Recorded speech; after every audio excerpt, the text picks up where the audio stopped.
देखिए latest episodes बिल्कुल ad free. Bharat Ratna doctor Bhimrao Ambedkar को कोटि कोटि नमन। ये कार्यक्रम डॉक्टर भीमराव अंबेडकर के जीवन पर आधारित है, जहां भारत की जनता के प्रति उनके योगदानों को पूरी सजगता से चित्रित और रेखांकित करने का प्रयास है। कार्यक्रम में दिखाई गई घटनाएं लब्ध-प्रतिष्ठ पुस्तकों से ली गई हैं। इस कार्यक्रम के जरिए चैनल की ओर से एक विश्वसनीय, सजग और सकारात्मक प्रयास है कि डॉक्टर बाबा साहेब भीमराव अंबेडकर के जीवन की संघर्ष यात्रा एवं गौरव गाथा पूरे आदर के साथ घर घर पहुंचे और उनके योगदानों से सभी संपूर्णता में परिचित और आह्लादित हों।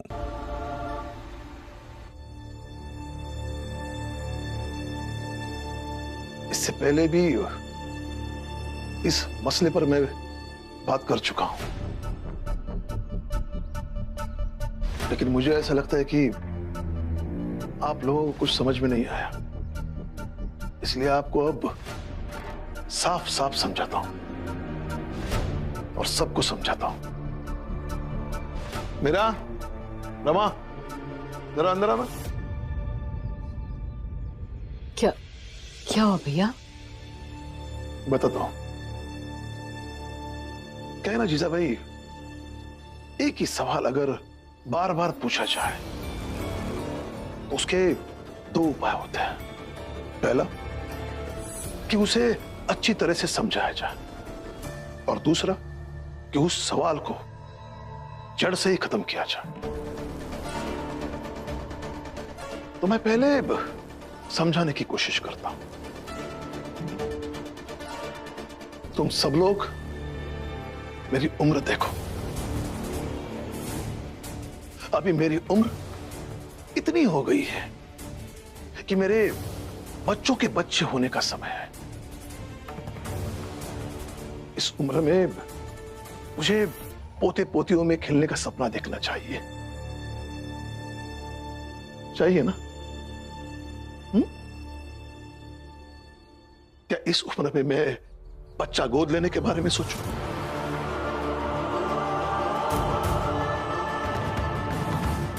कहीं भी तर्क संगत नहीं है, कहीं भी।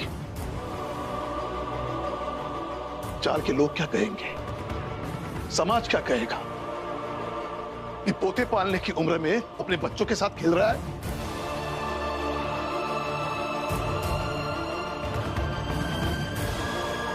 जीजा भाई, बच्चे की इतनी ही तड़प है ना, तो अपने नाते पोते के साथ भी पूरी कर सकती है। मेरी मानो तो इन्हीं बच्चों में एक अपना बच्चा ढूंढना, उन पर अपनी सारी ममता खर्च करना। क्या है ना जीजा भाई, ये तो मानने वाली बात है। अगर किसी को औलाद मान लो तो औलाद, नहीं तो आप मुझे समझाओगे और मैं समझ लूंगी। पहले मेरी पूरी बात तो सुन लो। दूसरा उपाय यह है कि उस सवाल को ही खत्म किया जाए।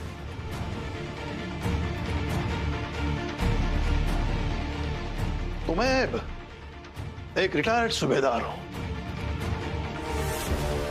फौज में नौकरी करते वक्त बहुत घुमा हूं।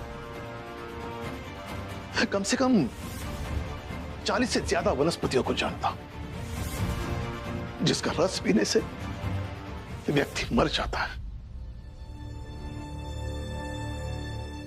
भैया,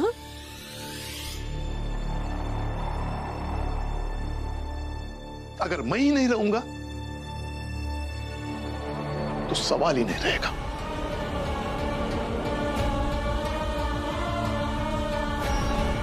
तो बच्चा गोद लेने के सवाल को मेरे समझाने से अगर समझ जाओ तो ठीक है, नहीं तो किसी दिन तंग आकर सुबह चाय के बदले वनस्पति का रस पी लूंगा।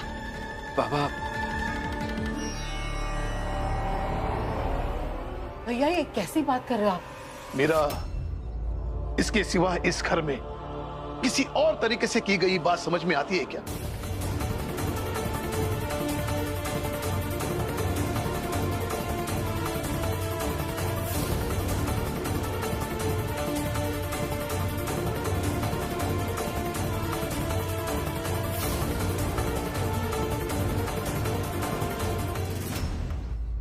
जीजा भाई, ये बार बार तुझे क्या हो जाता है? पहले खुद कह रही थी कि भीम ने बच्चा गोद लेने की बात करके तेरे और भैया के रिश्ते को तोड़ना चाहा, अब खुद वही बात दोहरा रही है। पहले सोच, मन में विचार कर और फिर बोल कि तुझे क्या करना है।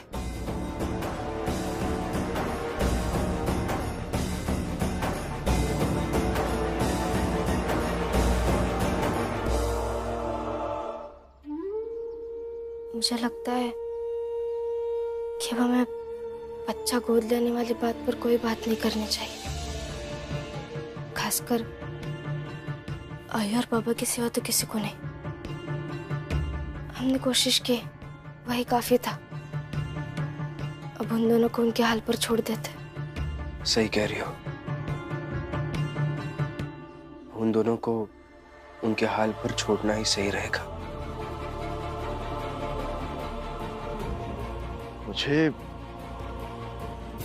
मुझे बच्चों के सामने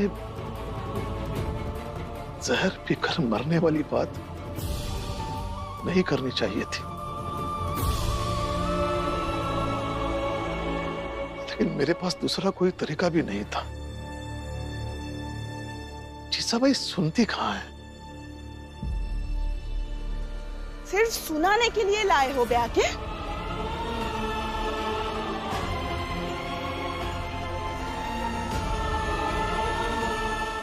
देखो जीजा भाई, ऐसे रोने धोने से कुछ नहीं होगा। रोऊंगी, बहुत रोऊंगी। पति हो आप मेरे, और मेरे सामने ऐसे जहर पीने की बात करोगे तो मैं रोऊंगी। हाँ हूं मैं बुरी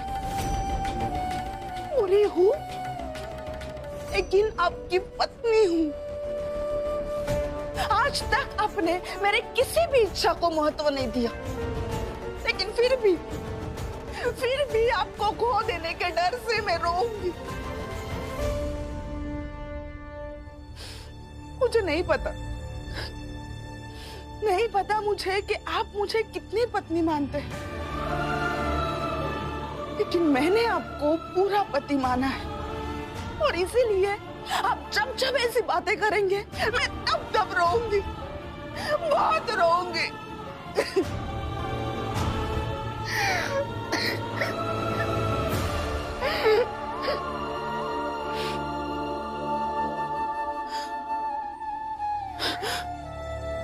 कैसे है ना, बहू बेटा भाई बहन सब रिश्तों की समझ है आपको, बस एक पति पत्नी के रिश्ते की समझ नहीं है। सामने पत्नी खड़ी रो रही है और आप उसके आंसू भी नहीं पोंछ सकते। ठीक है, अंदर जाती हूँ, अकेली में रो लेती हूँ।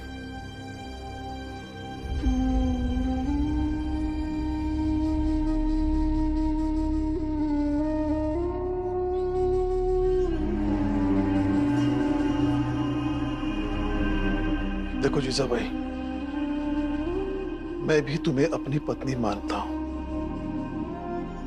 दिल से मानता हूं। एक पति को अपनी पत्नी का जितना ख्याल रखना चाहिए उतना ख्याल रखने की कोशिश भी करता हूं, और ये तुम्हें भी पता है।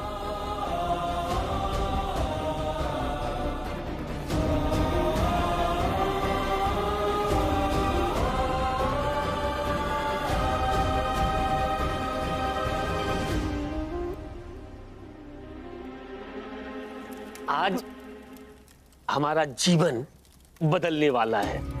क्या? आज हम तीनों शोभा के साथ आरती के साहब के यहाँ चलेंगे। वहां जाएंगे तो अच्छा अच्छा खाने को मिलेगा और नौकरी भी मिलेगी। और जब इतने बड़े साहब के यहाँ नौकरी मिलेगी तो हम सब भी आरती की तरह ठाठ करेंगे और चमकेंगे। क्या?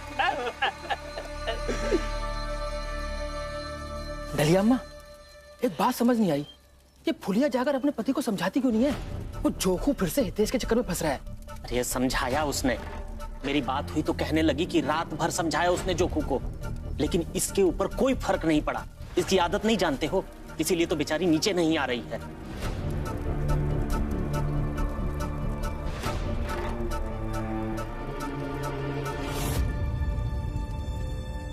रमा,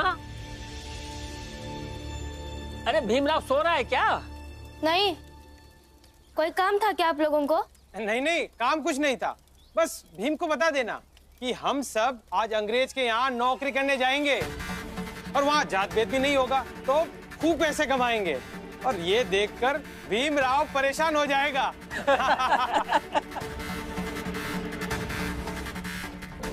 बेचारा भीम।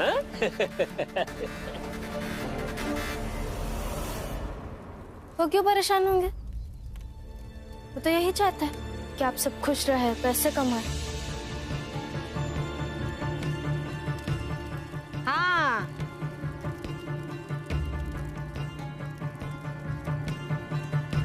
चाय पीकर चुपचाप उस काम में लग जाइए जो रोज करते हैं। ठेका नहीं ले रखा मैंने सबका।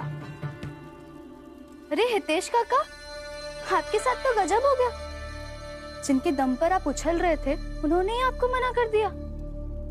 ऐसे कैसे मना कर सका था? हाँ? ए शोभा, ए शोभा! आरती, क्या किया तूने? शोभा, हमारी बात हुई थी ना, तो समझाओ ना आरती को। और वैसे भी आरती, हमने तुम्हारी कितनी मदद की ताकि तुम भीमराव से बड़ी बन सको। और अगर तुम हम लोगों को नौकरी दिलवा दोगी तो तुम तो खुद ब खुद बड़ी बन जाओगी। सोचो। आरती, कितना अच्छा रहेगा ना जब हम सब एक साथ एक जगह काम करेंगे। ठेका नहीं ले रखा मैंने सबका। आप सब अपना देखिए, मैं अपना देखूंगी और अपनी दीदी का देखूंगी। दीदी चलिए, डेविड सर से लंच टाइम में मिलने जाना है। नहीं, हम सब चलेंगे। साहब नौकरी दे या ना दे वो अलग बात है, मगर जाएंगे हम सब और नौकरी मांगेंगे हम सब। दीदी मुझे सबसे मतलब नहीं है, सिर्फ आपसे मतलब है। क्यों मतलब नहीं है? और अगर मतलब नहीं था तो क्यों बाकियों से उलझी? भीम से, रमा से, रामजी भाऊ से मतलब नहीं था तो क्यों रमा के ऊपर गाड़ी चढ़ाने के लिए साहब बढ़ते रहे और तुम चिल्लाई तक नहीं? मतलब नहीं था तो क्यों दो लकीर खींच करके इतनी बड़ी नौटंकी की और उस एक लकीर पर खड़ी चुप रही, एक शब्द नहीं बोला? जब हर जगह मतलब रखा तो यहाँ भी मतलब रखना होगा।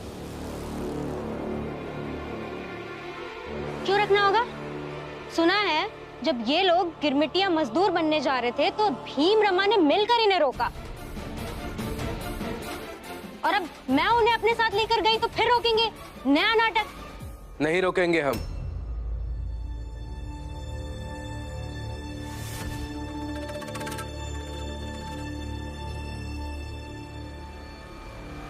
नहीं रोकेंगे हम। और हमने इन लोगों को काम करने से कभी रोका भी नहीं। गिरमिटिया मजदूर बनने जा रहे थे तब इसलिए रोका क्योंकि वैसा करने से ये हमसे दूर चले जाते, और फिर वहां जाकर इन्हें कुछ हो जाता तो मैं कुछ नहीं कर पाता। यहाँ तो मैं कभी भी इन सब के साथ खड़ा हो सकता हूँ। आप इन लोगों को अच्छे काम पर लगा रही हो, इस बात की तो खुशी होगी हमें। लो, अब भीम ने भी हाँ कर दी, तो अब चलो चलते हैं। ठीक है चलिए। डेविड सर सुबह से दीदी के आने का इंतजार कर रहे हैं, पर अब जब उन्हें पता चलेगा कि दीदी के साथ और 3 लोग आ गए तो पता नहीं क्या करेंगे, क्या कहेंगे। अरे वो सब बाद में देख लेंगे, पहले अभी चलो। चल। हाँ चलो चलो चलो।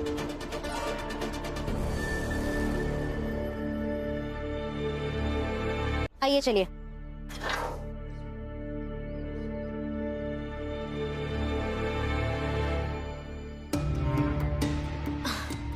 आप लोग सब यही रहिए, मैं डेविड सर से बात करती हूँ, फिर बुलाऊंगी तो अपनी अपनी चप्पल खोल के आ जाइएगा। हाँ। बाप रे, कितना सुंदर घर है, कैसा चमक रहा है। और हितेश भाऊ, ये अंग्रेज लोगों का घर इतना चमकत है तो दिल कितना चमकत होएगा। सर यहाँ साइन करना है। Good afternoon sir. सर आपसे दीदी की नौकरी के लिए बात की थी, वो बाहर दरवाजे पे खड़ी हैं, बुलाऊं? बुलाओ। सर यहाँ पर आ जाइए साहब। चलो, बुलावा आ गया ना। हाँ।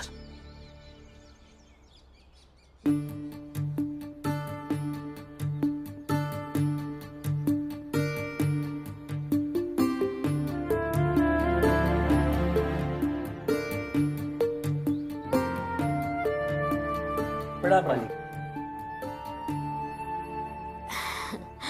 सर वो सॉरी सर, बात तो सिर्फ दीदी की नौकरी की हुई थी, पर ये लोग भी जिद करने लग गए। दीदी के चौल में ही रहते हैं, इन सबको भी नौकरी की बहुत जरूरत है। हाँ साहब, बहुत जरूरत है नौकरी के। तुम बाहर जाकर काम करो, तब तक मैं इनसे बात करता हूँ। पता तो चले कि ये लोग नौकरी करने लायक है कि नहीं।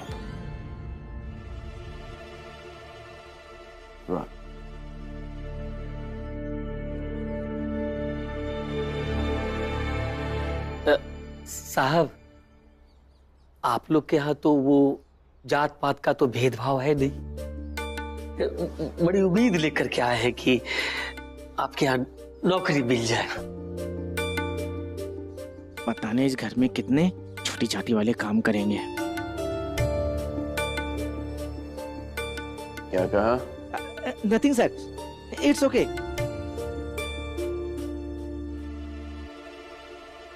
मैं जाता हूँ सर। नहीं, रुको। मैं वो गमला वहां पे दिख रहा है? हाँ सर। उस गमले में पौधा लगाना सोच रहा था, लेकिन कोई नहीं, वो मिट्टी किसी काम आ जाएगी। वहां पे जाके उस गमले को लेकर आ। लेकिन सर, उसका क्या करेंगे? अभी नौकरी के लिए आए हैं तो एग्जामिनेशन परीक्षा तो देनी ही है कि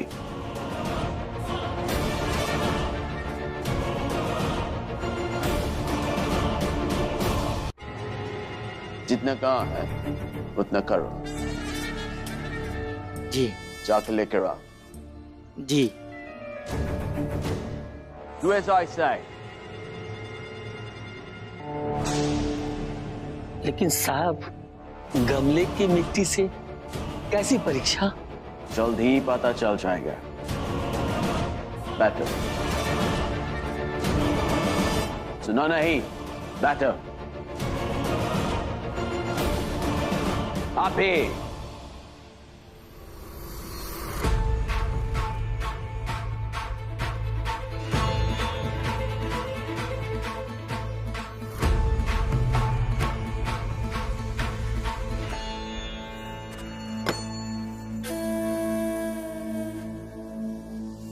यहाँ डालो।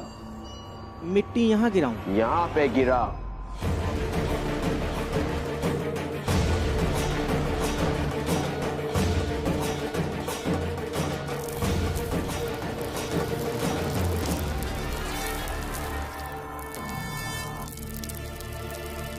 मैं सही कह रही हूँ, आरती जी झूठ बोल रही है।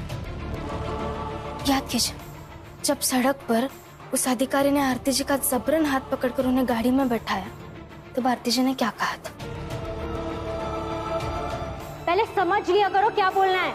डेविड सर को पुणे जाना था, इसलिए जल्दी जल्दी वो मुझे गाड़ी में बिठा रहे थे।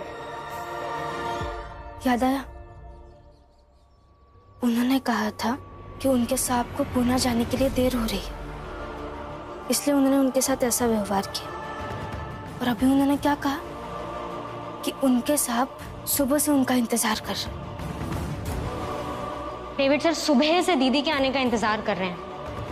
मतलब इतनी देर में वो पुणे गई भी और आ भी गई। ये तो नामुमकिन है। इसका मतलब अपने साहब की बदसलूकी को छुपाने के लिए आरती जी ने हम सबसे झूठ बोला। हो सकता है। फिर तो ये भी सोचने वाली बात है ना कि जब वो अंग्रेजी अफसर इतने साल से काम कर रहे आरती जी के साथ ऐसा कर सकता है, तो हितेश काका, जोकू काका और जनार्दन काका के साथ क्या करेगा, जो बिना बताए उनके घर गए उनसे मिलने।